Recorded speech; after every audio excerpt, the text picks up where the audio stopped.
حضرت محمد صلی اللہ علیہ وسلم نے اشارہ فرمایا، ہمارے پروردگار تیری رحمت اور تیری علم میں سب چیزوں کو حاضر ہے۔ جو لوگ توبہ کرتے ہیں اور تیرے راہ پہ چلتے ہیں، اس کو بخش دے، ان کو دوزخ کے عذاب سے بچا لے، اور ہمارے پروردگار ان کو ہمیشہ رہنے والی جنت میں داخل کر۔ ان کے ماں باپ، دادا دادی اور ان کی بیوی، ان کی اولاد جو نیک ہو، بے شک تو ہی زبردست اور حکمت والا ہے۔ ان کی قیامت کے دن خیر خبر محفوظ رکھ، جس کو تو دن کے خزانوں میں محفوظ رکھ، اس پر تو نے رحم فرما۔ اپنے والدین اور علم مسلمان کے لیے برکت مغفرت کی دعا ہے۔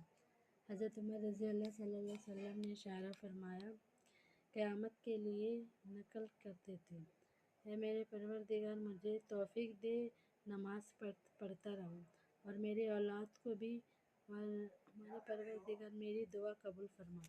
ہمارے پروردگار جس دن اعمال کا حساب ہونے لگے گا، اس دن میرے ماں باپ کو سب ایمان پہ بخش دے۔ یہ طلب رزق کی دعا ہے۔ حضرت عمر صلی اللہ علیہ وسلم نے فرمایا کہ اس کو پڑھ کر حضرت عمر رضی اللہ صلی اللہ علیہ وسلم کی مہمانداری میں تھے۔ حضرت عمر رضی اللہ صلی اللہ علیہ وسلم نے فرمایا، میرے پروردگار، اس میں بھلائی جو تو میری طرف اتارا محتاج ہے۔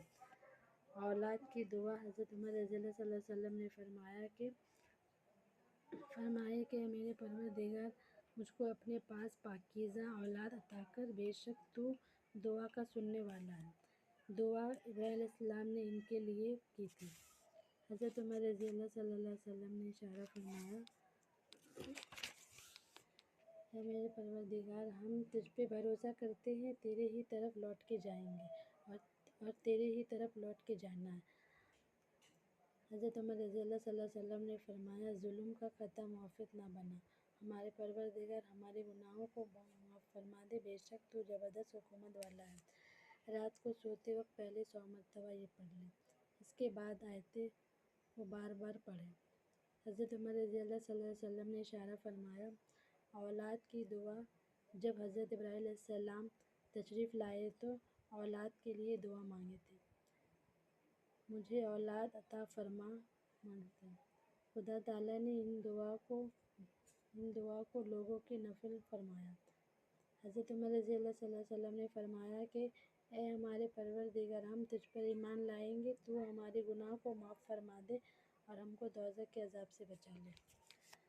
یہ دعا حضرت عمر رضی اللہ صلی اللہ علیہ وسلم نیک اعمال کرنے کے لیے پڑھتے تھے۔ حضرت عمر رضی اللہ صلی اللہ علیہ وسلم نے فرمایا،